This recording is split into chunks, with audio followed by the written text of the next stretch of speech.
Welcome to CF 2.0 Geek Out, where we deep dive into ClickFunnels 2.0 and how to use it to grow your funnel building business. Hey, I'm Susan. And I'm Andrea. Come along with us as we learn and discover how to use the new ClickFunnels and how to make it bend to our will.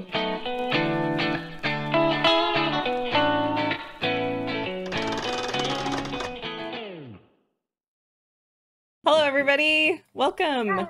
We are moving into talking a little bit more about what we mentioned last week. We brought up at some point, I don't even really remember what we were talking about last week, to be honest, but at some point we were talking about, yeah, go ahead, Andrea. Steve's new site. We were talking about That's right. Yes. And how much easy. Yeah. So we started talking about how it's going to be really easy or simple to move your pages from 1.0 to 2.0. You are going to have to be doing this manually, we suspect.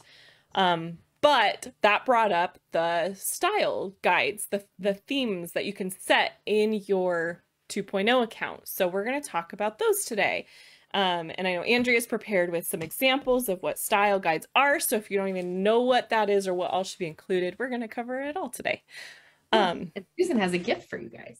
And I do have a gift for you. So stay around and I'll show you where to get the gift. All right. Let me make sure I have everybody pulled up. I can see if you guys are joining. This is not the thing that you're supposed to see.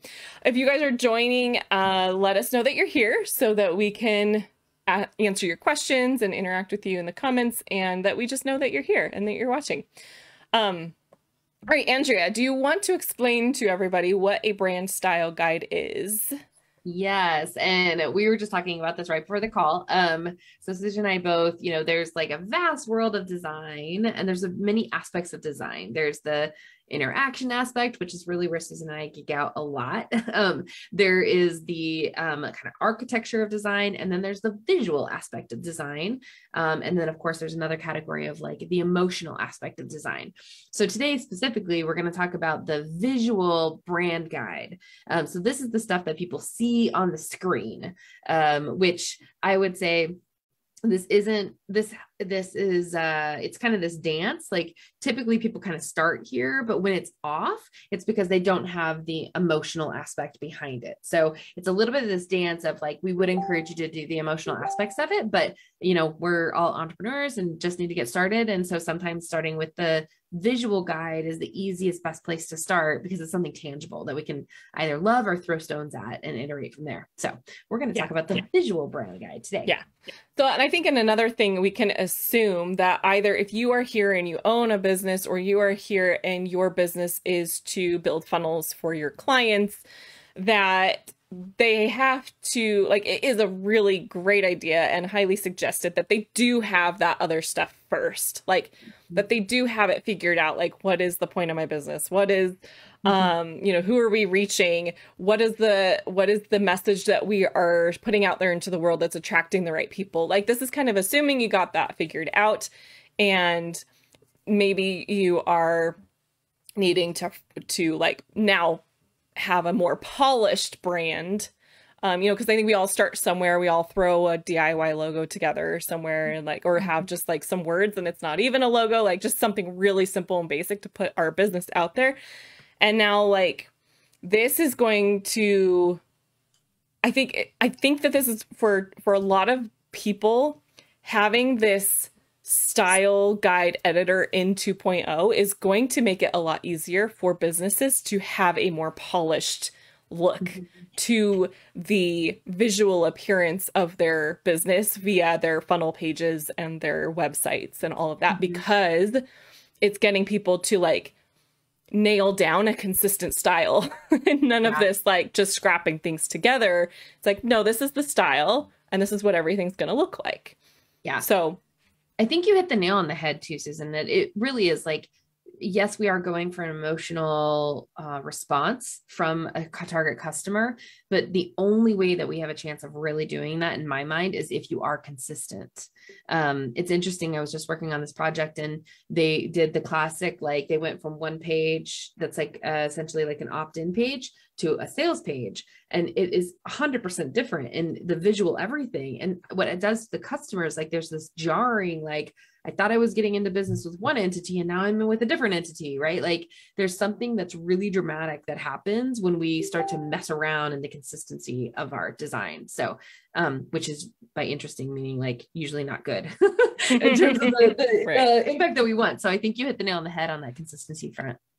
And I think that the other note to mention here is that many of us in this group have a CF design school background. We've come from Catherine Jones's course where we've learned how to design funnels that convert. And a big piece of that, not the entire piece of it, but a big piece of it is design. That design matters, that ugly funnels may convert, but it's almost guaranteed that if you took that ugly funnel and made it look more professional, it would convert better. Yeah, because absolutely. It doesn't look spammy. It doesn't look like, I don't know if I want to put my credit card information into this site. This looks a little sketchy. So yes, ugly funnels convert, but I think most of the time, like you take that same content and you polish it up and have a consistent brand and an actual like brand that looks legit, it's going to work better. Yeah. Well, and I think too, just one last note on that, and that is, I think we know plenty of examples, much to our dismay, that you can get something to convert by using some pretty not so great design techniques. But I think it's then you're just in the immediate focus and not actually long-term, right? Like if you care about your brand, I think it is, you care about the long-term aspect of your business. And it's not just, I'm doing everything I can to make a sale in this one moment. Right. I agree. Okay. Trying to figure out why it's not letting me comment. Oh, okay. Hi, Ivy. Thanks for joining us. Yes. Shout out to Ivy. Yes, we do have a gift to give you, just a little freebie, a little asset to use or not use in your business or with your clients. But okay, so should we move into, yes. Are we at the point where we want examples? Mm-hmm. Yeah, I think so. All right. And again, this is all setting up for the ClickFunnels 2.0, right? Because they have this awesome style guide. And so just to translate, right? Like we're doing the visual brand guide, which is essentially the exact same thing that ClickFunnels 2.0 is going to give us in a style guide. And so if you guys have this all ready to go, your build in 2.0 is going to go so much faster. Plus you'll be able to serve your clients at a higher level if you're a service agency, if you have this. So that this is the genesis of all of it. So let me show you a couple examples. And in prep for today, Susan and I, there's kind of these two different types of brand guides. So there's these more like these deeper, all about the brand, the emotional aspect of the brand guides. And then there's light. So I'm going to show you a couple of the light examples, which are really just more on the visual aspect of the brand. And so this is, and again, you can make these in Canva. They're super easy and quick. So you just make a template and then you're good to go. So this is, she is a vegan bodybuilder and turning into an author, like queen of decision making. So she needed a palette. She had a business partner actually. So she had the secondary palette, but again, you know, we generally don't recommend more than like 5 to 7 in your primary color palette. If you have a bunch of accents, that's okay, but I definitely would not go above 7 typically. So in this one, again, we predominantly are only using this middle one, but, and then typography. So this is, you know, normally a header, a subheader, and what we call a script font, which is when you want to add a human element is when you add this like script font in there. So, and then a tagline, and this is getting not into the visual aspect. This is more like the motto and the emotional aspect of it. And then imagery. And this is just like, if you're going to treat imagery with a particular way, this is where you would put that. In her case, we go pretty raw, and the only kind of treatment to imagery is we do the black and white. And then shapes and accents. And so this is where we use angles and parallel lines, rectangles, neon elements, and repetitive dots. So that's an example of just the visual aspect of a brand. I can show one more if that helps. Yeah. Just a very contrasting one that's much more simple and not as complex of a design. So this one is, it's red, black, and white. It's tango, Argentine tango. And it's very, very clean. There are 3 colors. And I got to tell you, we ran it like this was hard. This was a challenge to only ever use out 3 colors. We had to add a gray actually at some point in there, but so again, like it's just, what is that palette, the typography? You always have a header, subheader, and I usually recommend a body and a script font. In this particular case, we did not have a script font. We later got one, but at least initially we did not. And then again, that's that tagline, and then the imagery. This is where you can see like we used a lot of black and white imagery with pops of red. And then symbols and shapes were parallel lines, perpendicular, rectangle, arches, half circles, and shoes. So again, these are super light, just to give you an idea of one that's maybe a little bit more in depth. And then I'll pause and we can chat it up. So this one's a good example. So they're a in-home cat care and an online crazy cat lady service. So this one's a little bit more in depth. I won't go into the pieces of brand that aren't visual, but so this one again is you have that heading font, then you have your subheading font, and she came to us with this script font, which really worked with her brand. So we're like, okay, let's use it. And then that body font. So typically, it's usually recommended that you have, one header, one subheader. This header and subheader a lot of times can be the same. And then your body and a script font, which the script font you use sparingly. Yes. Really sparingly. And then, yes. And then again, the colors, the shapes, the lines, and that window or logo. Okay. So I'll pause there for, did I miss anything in that, Susan?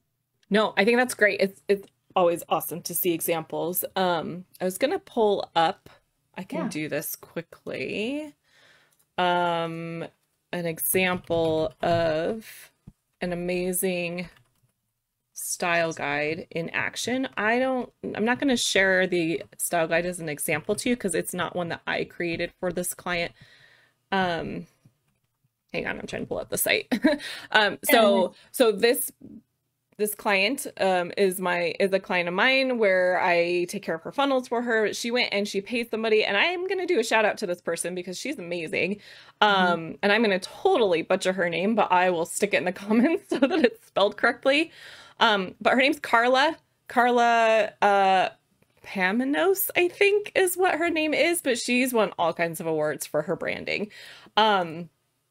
And this, I'm getting it ready here. This is a funnel that I have used I'm going to share it. Hold on. Andrea can't see it yet. We're getting to it. I have to share this in such a weird way so everyone can see what I'm doing. Okay. When you said like, use this sparingly, like very sparingly, I wanted to show everyone like kind of an example of that. So, we're just going to have to be like this. Okay. So this is funnel that I built using a brand style guide. She had 7 colors, primary, secondary. We don't use all the colors, but they're there if we need it in a certain situation. 3 different fonts there. You can see we've got one font here, and then here's our sparingly font. It is like an accent. It's to give something an extra pop where, if I already have this highlighted, if this would have been the same font and I just highlighted it again, like it doesn't quite make it stand out the way that I wanted it to. I'm like, we need this to stand out a little bit more. I think it also, Susan, just really quick on that one. So I usually say that the script font, you want to reserve it for the moments where you really want the emotional or human aspect. And I think you did that really well here, like the quit, it carries an emotion that is like more human, right? Because it looks like handwriting. And so I think you used it in a really nice way of like the logic, profitable, and the quit, emotional. So nice job. Thank you. I appreciate that. That was all unintentional because I am still learning as well. Well, but that's like great. I said, you're a pro, you're a natural. It just happens, right? It's just, I just use my instinct on where to put these things. But like, there's places where I've used it where maybe I am not using it the proper way. I'm trying to get down to where I have more of that scripty font. I use it sometimes for her heading, not all of her headings, but some of them, again, where I'm just trying to like draw a little bit more attention to it. Her tagline, and really, so you can see like I only used it twice on this entire page.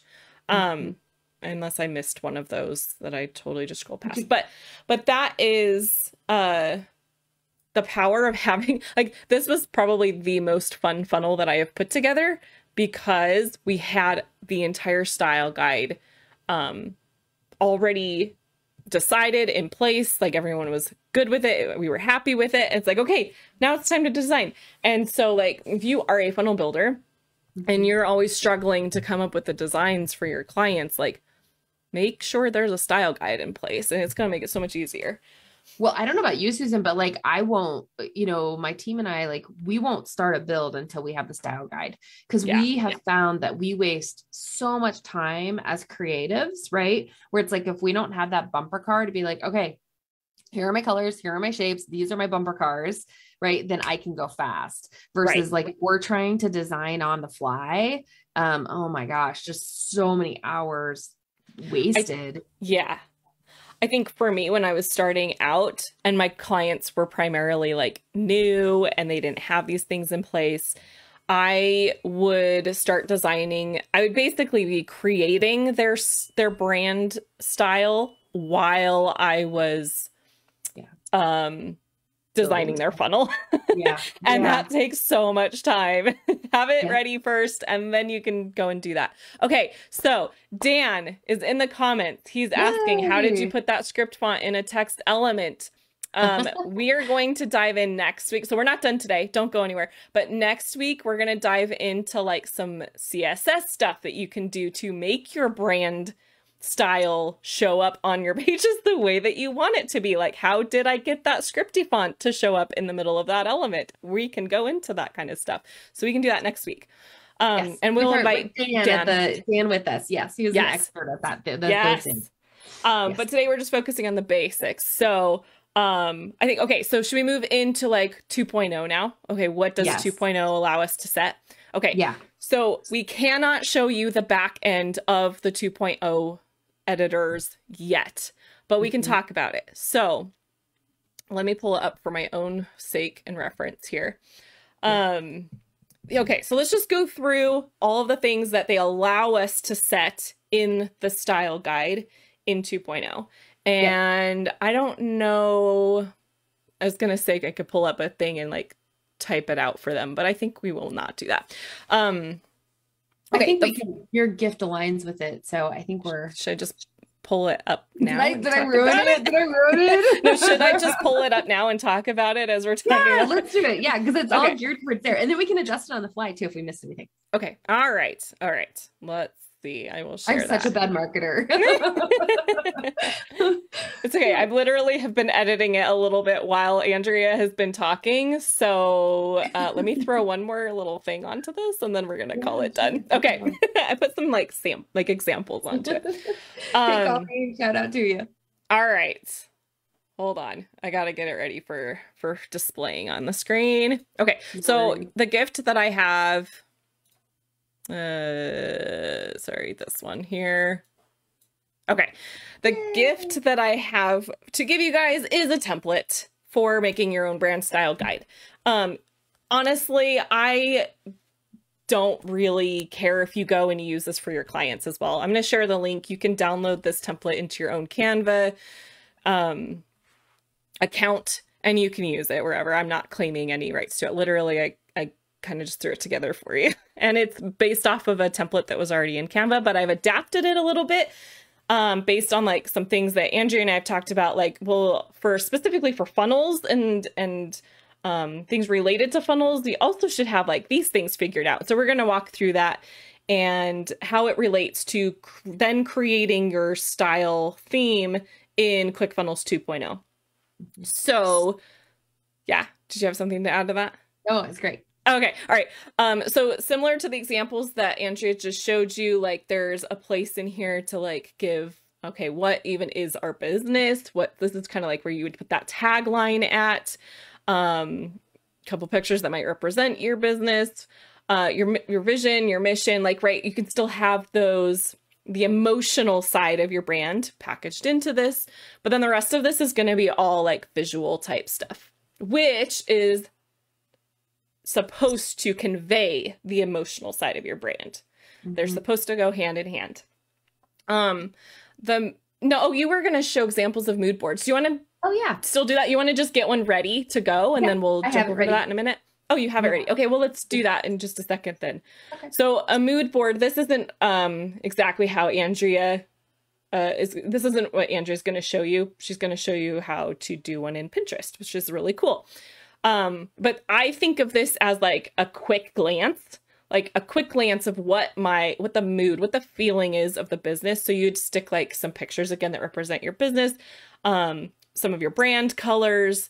And I like to define like what is the feeling that we're trying to convey with the visual elements of the brand. Is it going to be peaceful and calm, like calming colors? Is it supposed to be like energetic and exciting? Do you want it super clean? Like those things matter because that's going to help get your message across. And if your message, I think if the feeling and the message isn't in alignment with what you do for people, there's some weird disconnect and people may not be able to put their finger on it, but it can show up. Okay, so I'm going to stop sharing before we move on to the rest of this. Let's show what an example of that might be. Okay, yeah, and I'm going to put one more resource in there. So Microsoft did a really interesting study. Surprisingly, Microsoft, they actually have a really good user research. It just unfortunately doesn't show up in the actual tool, but a lot of times. But they did a really interesting study back in like early 2000, 2002 timeframe, where they came up with, I think it was 150 words that are the most common emotions that are associated with the most popular brands. Awesome. And so, yeah, it was super good. So if you want, like, if you're not quite sure, because a lot of times our feeling words are pretty limited, unless you've studied emotions and all that good stuff.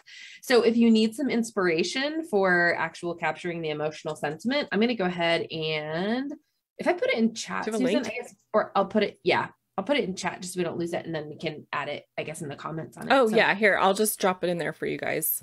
Okay, perfect. Go ahead and and you can share your screen now. Okay, so then on the note of the mood board, so I love Pinterest. Pinterest is my like, everyone's like Netflix and chill. Me, it's like Pinterest and chill. Like I'll just pin. I love it. And so I have my clients do it too. So when we're first starting, in order to get that emotion and that visual aspect, I'll actually create a board for them, a Pinterest board. And I basically tell them, give me the images and the words and the things that capture what you want your brand to be in the world. And I find that it works really well to help people with that. So just to give you an idea, this is Guru Simran's board. She specializes in meditation for entrepreneurs, fast acting meditations for entrepreneurs. So this, you can see like, she gave me a ton of examples of like, oh, okay, these are our colors that we're working with. Like it was so crystal clear, right? And then there was actually a bunch more on this board. I'm wondering if she came in and cleaned it up. But in terms of imagery and shapes and all of that other good stuff, to give you one more example, and then we'll switch back. This one is, here's a good one of, let me show you. While you're looking for that, I was just gonna say, if you're working with a client where they don't have kind of their branding solidified and in place, the visual aspect of their branding, and even the feeling and the mood and all of that figured out, this exercise is like the most fun thing for them to do. I've had clients do this, and it's like their most favorite part of their whole time working together.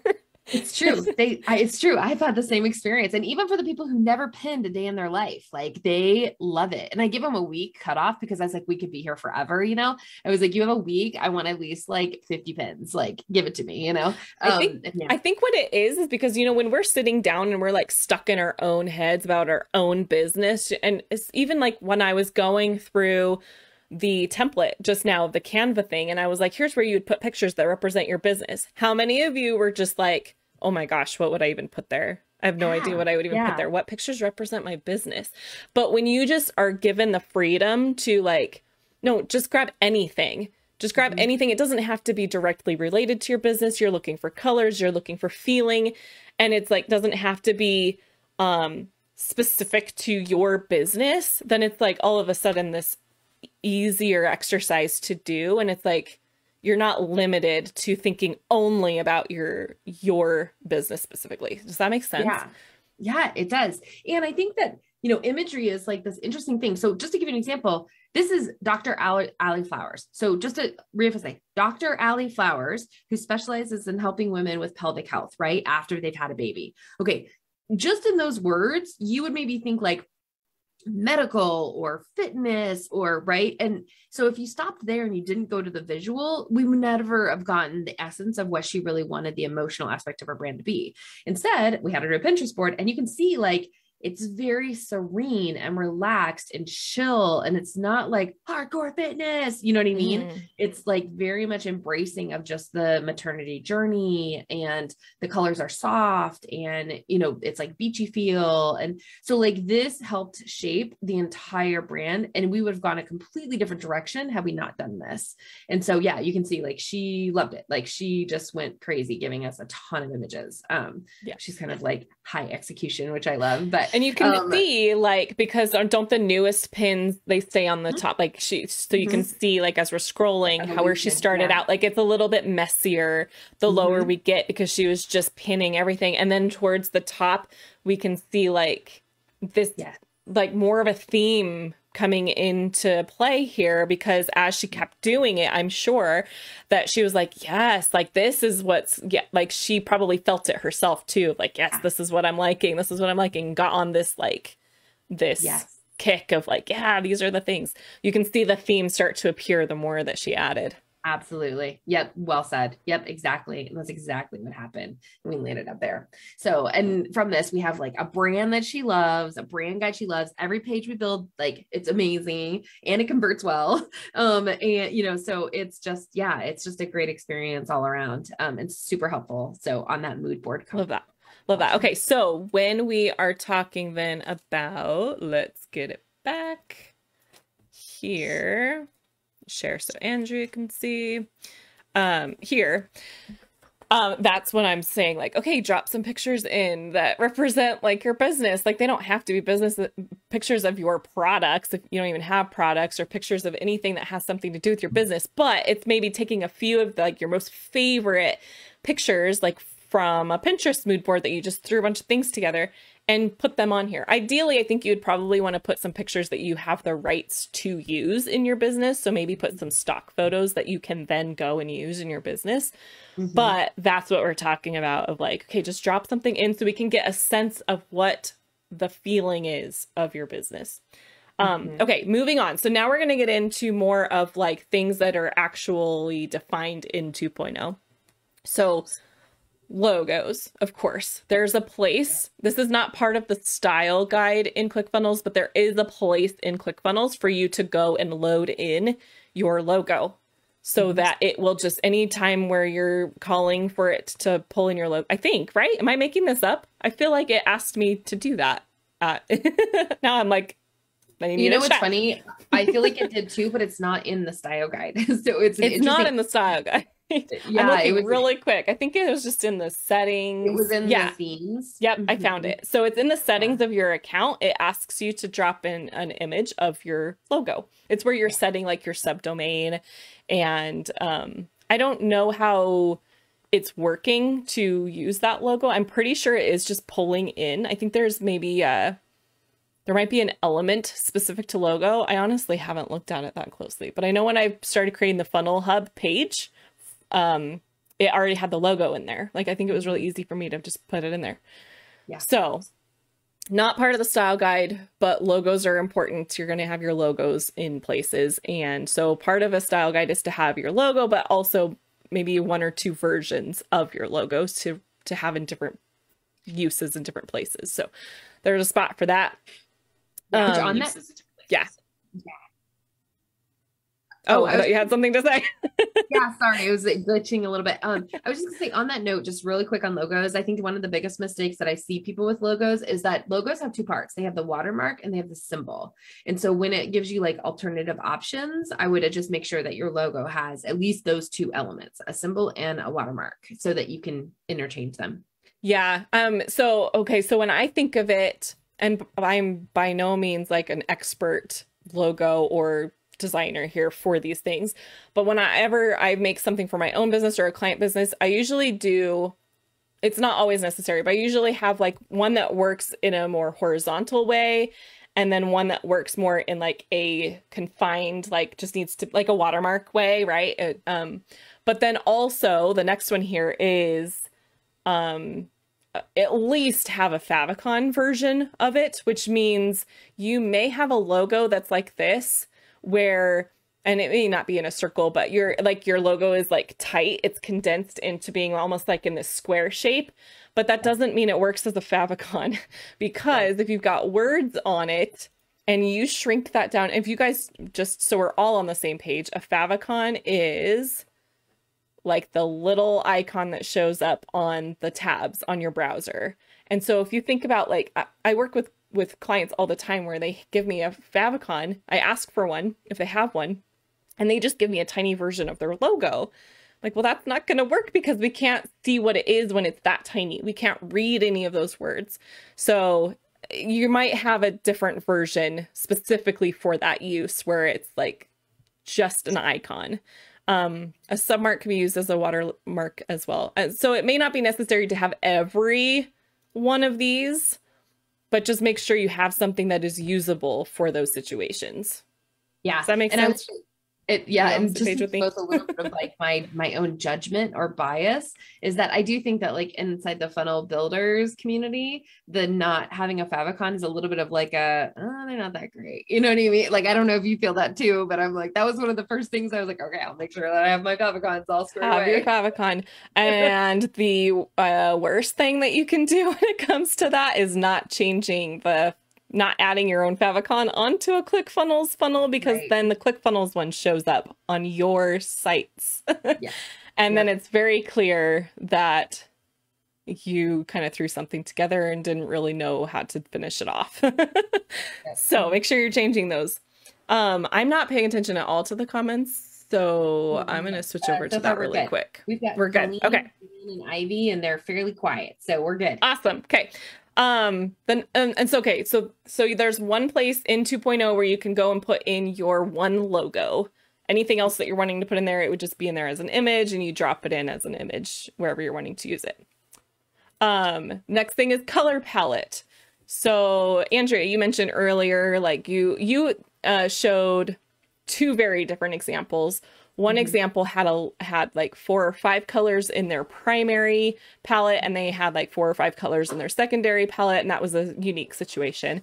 And you had recommended not to have more than like 7, right? Yep. Yeah. Okay. I definitely, 7 is the general recommendation. And even if you do have 7, 5 are your primary, 2, the additional 2 are really more for accent. Yeah. And then in the color palette, the biggest mistake that I see a lot of people make is they don't have, like, you want to take your darkest color, go to the darkest hue, and that's your text color. And then you want to also make sure that you have a light color, like of the white family of some sort, just for higher contrast situations. Yeah. Yeah. So if you are someone, and then the other example that you showed, which you did make a point of saying, like, it was a little harder to work with. We had to add in some like shades of grays in there, some mid-tone colors, but there was just 3 colors. So somewhere between like 5 to 7. And if you're doing 5, like those would be, or 7, like you have to have in some like white-ish shades and some black-ish shades, not white or black, but like your dark and your light.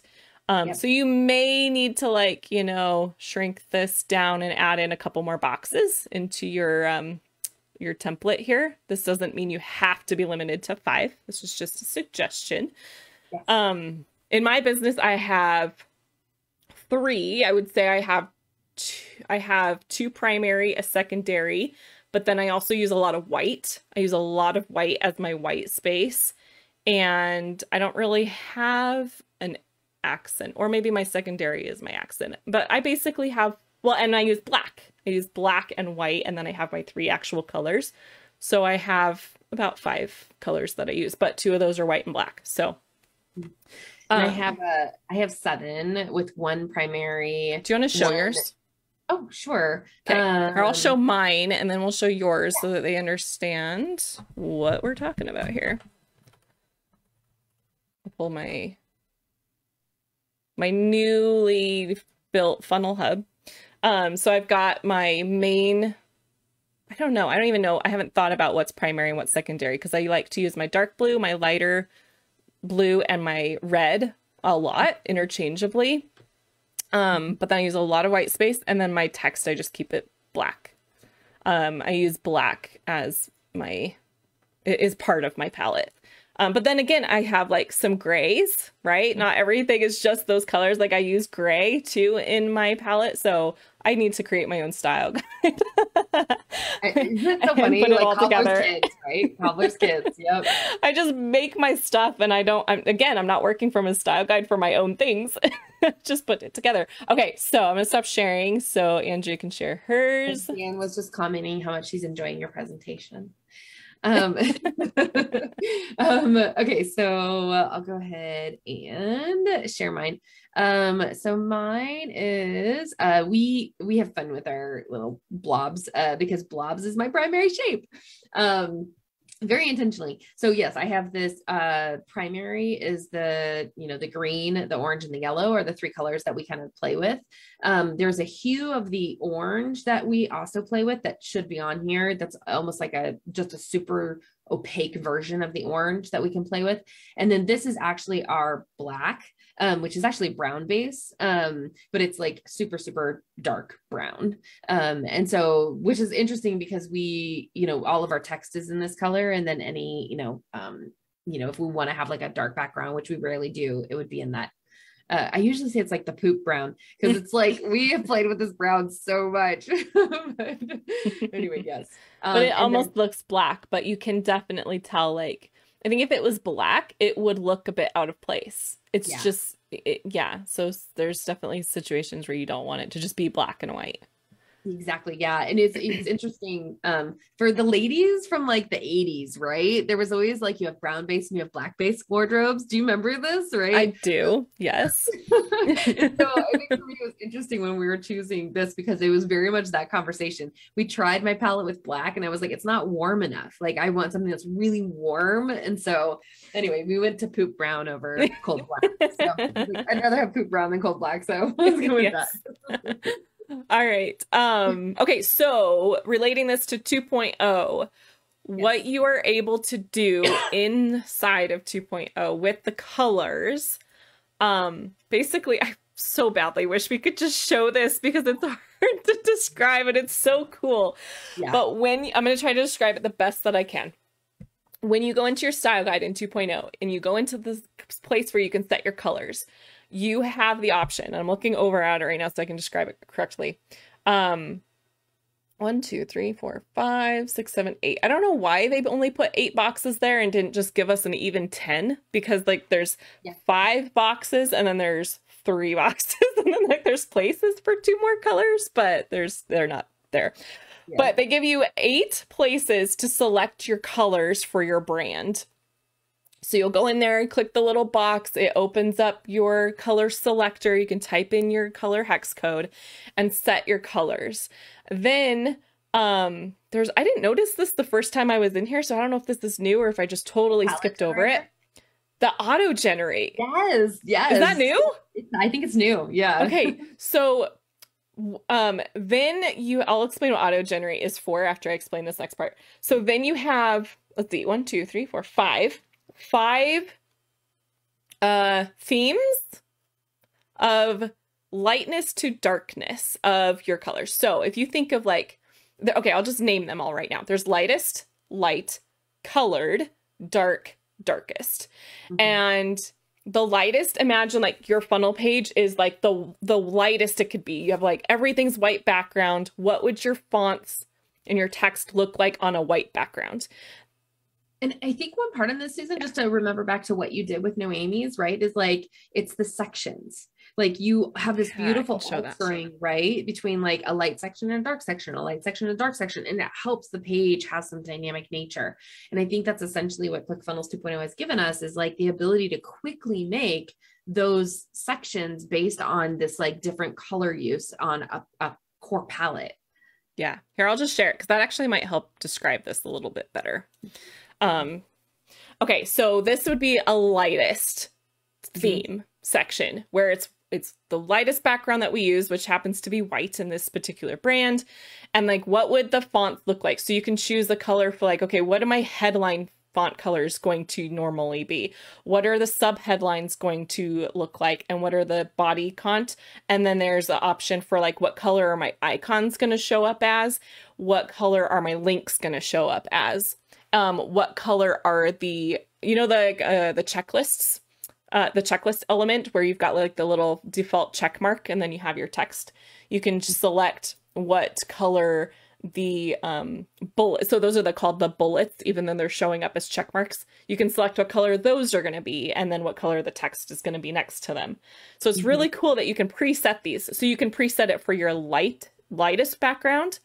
This is her light background. So this is the next level up. What does it look like on a light background? And then I don't know if I have a colored in here because honestly, this is built in 1.0 and not 2.0. But see, this is now I would consider this her dark background. Yep. So I kind of just skipped the colored one. I don't use, that's like another, this one. This is what I have set for her colored background. And so now like my headlines are showing up as white instead of the dark pink because the dark pink on this background doesn't really look that great. White looks a bit better. I would probably add some color on these, but again, this is 1.0 and I just didn't think about it that way until I saw the style editor in 2.0. And then there's the darkest, which I don't think I have a darkest, but the darkest would be taking like your darkest color in your palette and having a background using that. Is that what this is up here? No, this isn't quite as dark. So you can see this border here is darker. Yep. That would be her darkest color. This is the next one down from that. So if I had a background where I was using her darkest pink, how would my text be showing up on that background? So you can preset in these 5 different shades of your style. And I have a lot of things open right here. Let me bring Canva back. And then you can just like, when you're in your page editor, you can go in there and for each section in the edit settings for that section, you go in and you select like what theme is this going to be? Is it going to be my lightest or is it going to be darkest or is it going to be one in between?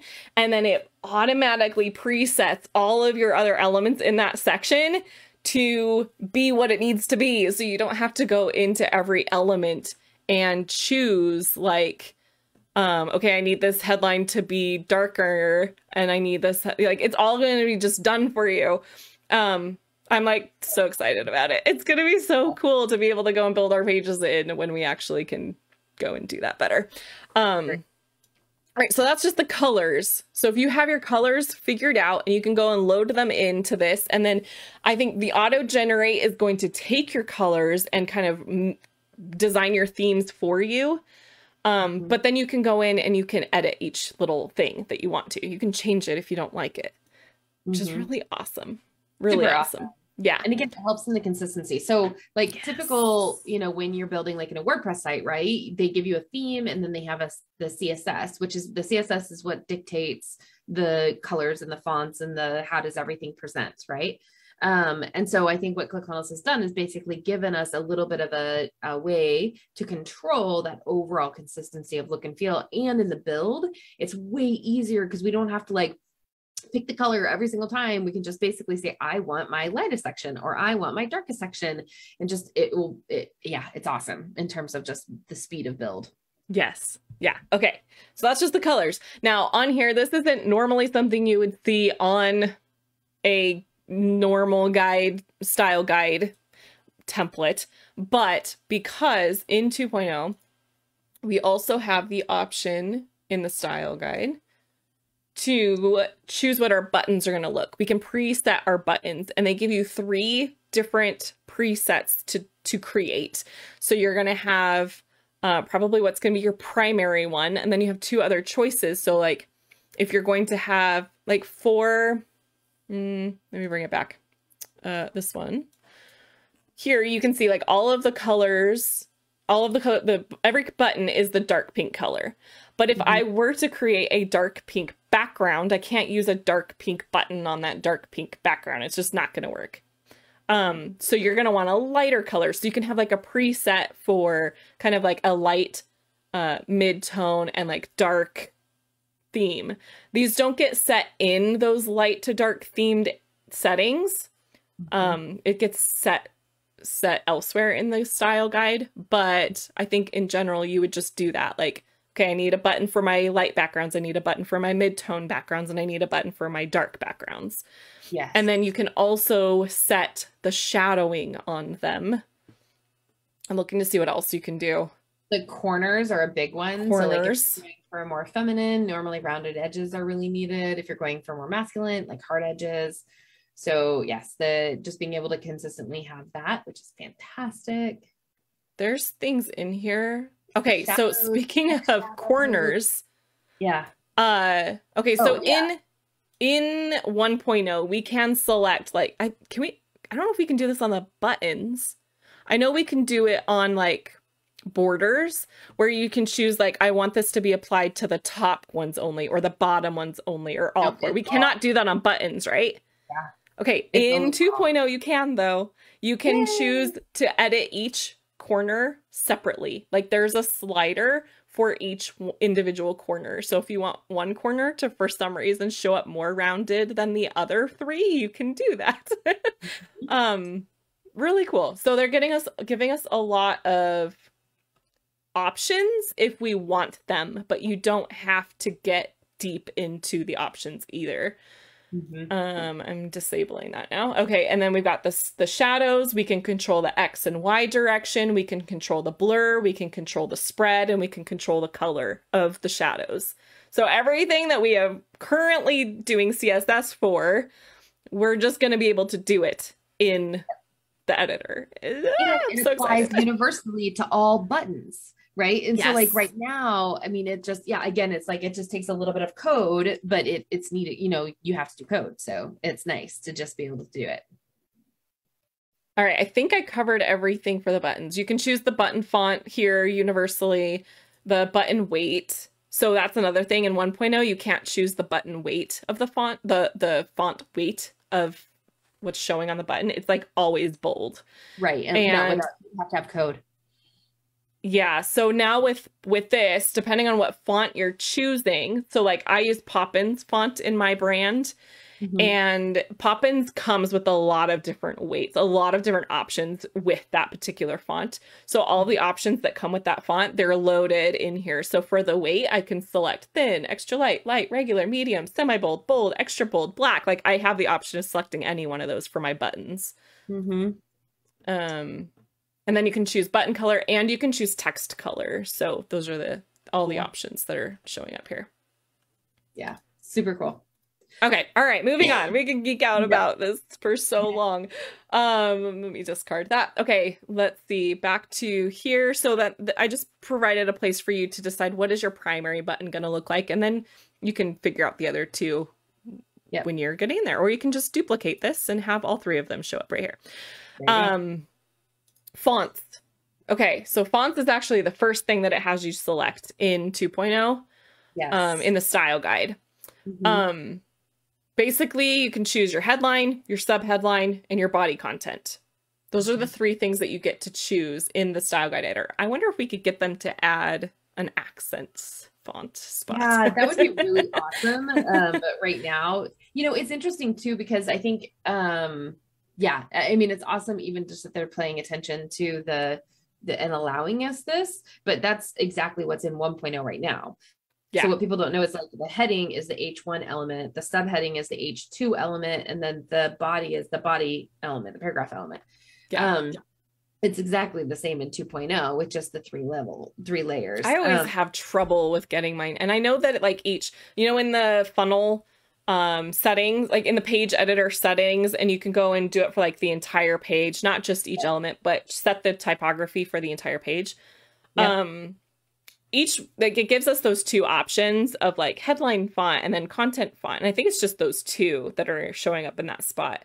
And I can change one of them works to change, and then the other one doesn't seem to work. And I know that they are supposed to be associated with like what you just said, H1, H2, body. But I always have trouble with getting that to work properly. And I don't think it's just me not having things set up right. Oh, I think you're right, because I think that unfortunately, I think 2.0 is going to have the same issue. But so we have, like if we set it in the text, right, or the code right now of like, this is what I want my font to be. And then when it actually goes to the element level, there's all of these features, like where you can like turn on the default, or you can turn on the header font. Like they give you a little bit of ability, at the funnel level to do that. But I find exactly what you're saying, Susan, is like, I don't oftentimes know like what is trumping what. So is it the font I just selected? Is it my default font, or is it my code? And like, or is it the default font on the page? And when those conflict, I think Dan would say that the code trumps, but that in reality seems wonky to me sometimes on some funnels and doesn't always work. Yeah.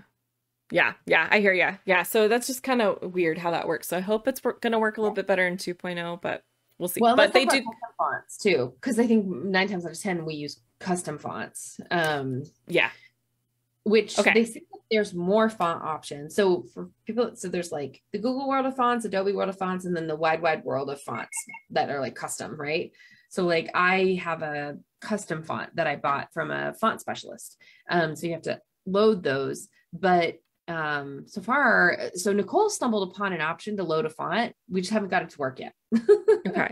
Yeah. So that's the other thing is like, so we've got the 3 places to put in the fonts, but you're just able to select what's preloaded into ClickFunnels. So even if you were going to be update, sorry, I just realized it. So in the media library, they now have a way to support font uploads. Okay. So you can do that. I'm wondering, I'm clicking on stuff to see if I can answer this question really quick, but okay, so when we are selecting our fonts in our style guide though, we're probably not going to be able to see our custom font loaded in either. It would be really awesome if they could get that to work, but probably not. So if you're using a custom font, then the fonts in the style guide is probably going to be useless to you if all of your fonts are custom. Yeah. But you could still go in there and decide like most likely your content font is going to be something that's preloaded. Well, and in the rare case, and Dan says he has a video that explains all that font stuff. Yeah. In the rare case that the browser strips your custom font, I would go in and still set the fonts to something that you don't hate, for your brand. Yeah. Very true. Okay. Did we cover everything? No, we did not. Okay. So fonts. Yeah.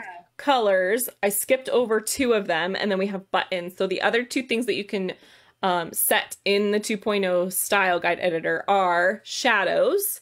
So on the buttons, they have their own shadows, but then you can also set the shadows 3. Are there 3 here? Looks like there's 3 shadows. So like if you wanted to have, let me see if I have any in here. I'm not sure if I put shadows. It's not really part of her branding. I use shadows a lot just because I really love the depth they add. But yeah. So let's say I wanted to put some shadows behind my columns here.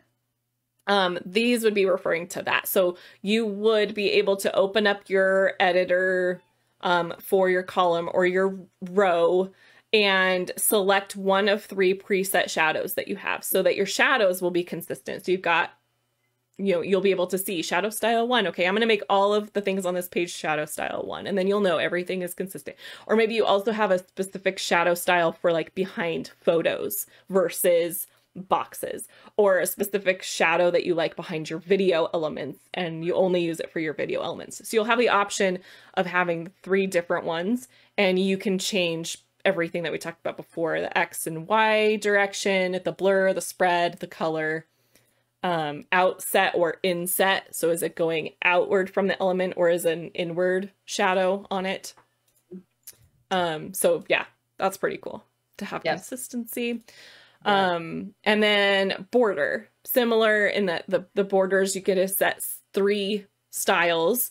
You have control over the border style. Is it solid? Is it dashed? Is it dotted?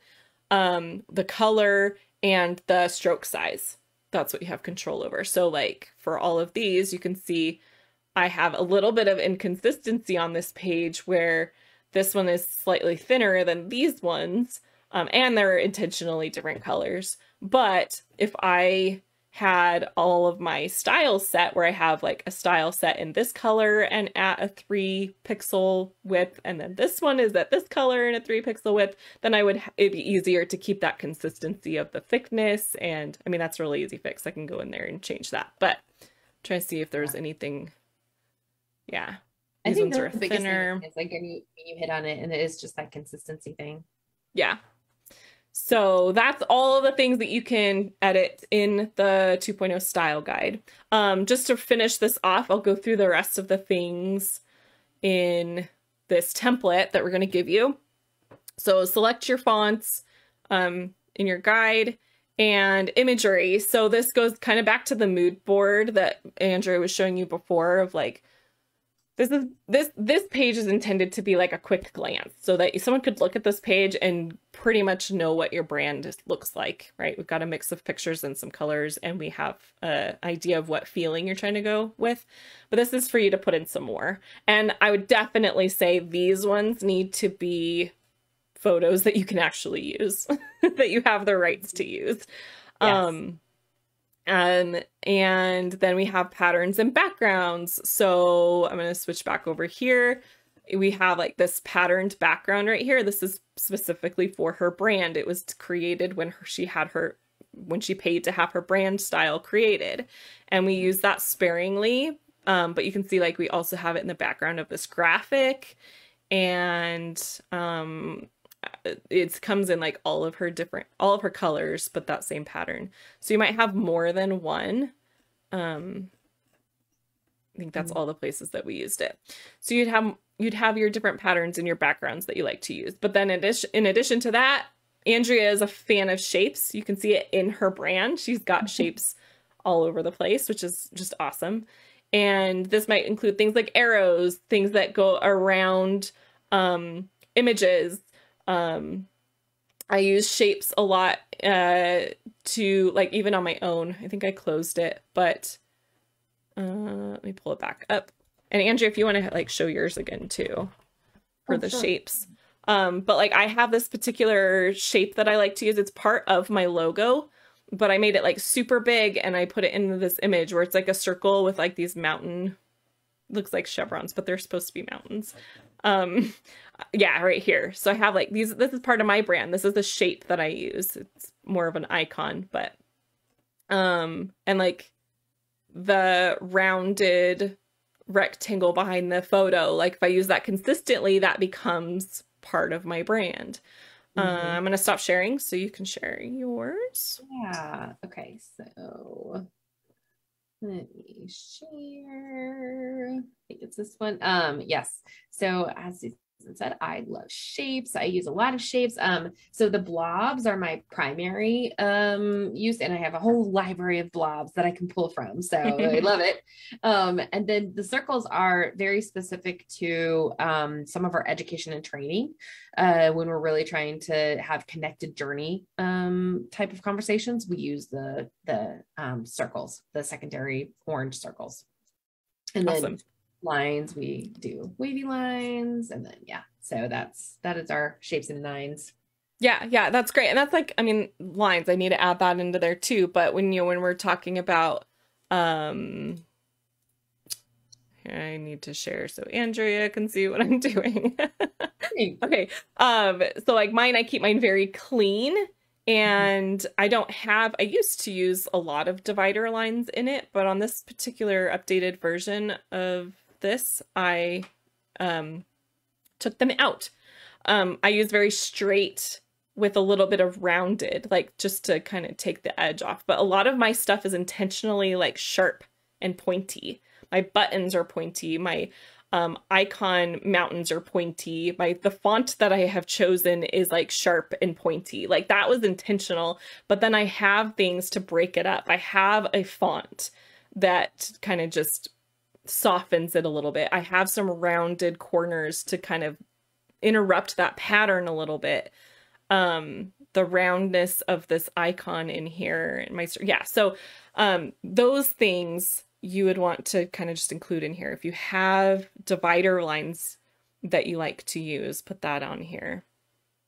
Okay. And I think that, again, like, I think for your business, I think it makes sense, Susan, though, because like, I think you provide really good structure for your clients, and like, you take them on a very clear process, and you've been talking about like those set tracks kind of concept, right? So I think to me, it aligns, just to go back to the emotional feel of the brand decision. Yes. Because it makes sense. And also, I will make note of this because I'm pretty sure people will catch on, but I'm proud of it anyway. Hold on, I gotta find the right browser. Okay. My brand is Freedom Design Studio. That's the name of my business. I have the Freedom Design community, and I keep moving us off the page, which means they can't see us. There we go. And so my colors are based on what colors represent freedom to me. Well, it's the American flag colors, right? But I'm not stealing the American flag colors. I just have red, white, and blue, but like different versions of red, white, and blue. So like my color palette represents freedom to me and to other people. So like it's all tied together. And it helps to convey that message that you are trying to put out into the world. Yes. Oh, well said. I love that. Okay. Okay. I think we're done. Let me show you guys where to get this template. We have spent a great amount of time here today, and I've loved it. I love geeking out about this stuff. Okay, so I'm going to give you guys the link once I figure out how to do that. Share the template link so that you can just import this template into your own Canva account. And if you don't have a Canva account, you can get one for free and it'll work for you. There's nothing on this that is special that you need the paid version of Canva for. So I'll share the link in the together too. Yeah. Awesome. Of course. I'm happy to. I mean, I kind of needed to put one together anyway. Obviously, I need to create my own style guide.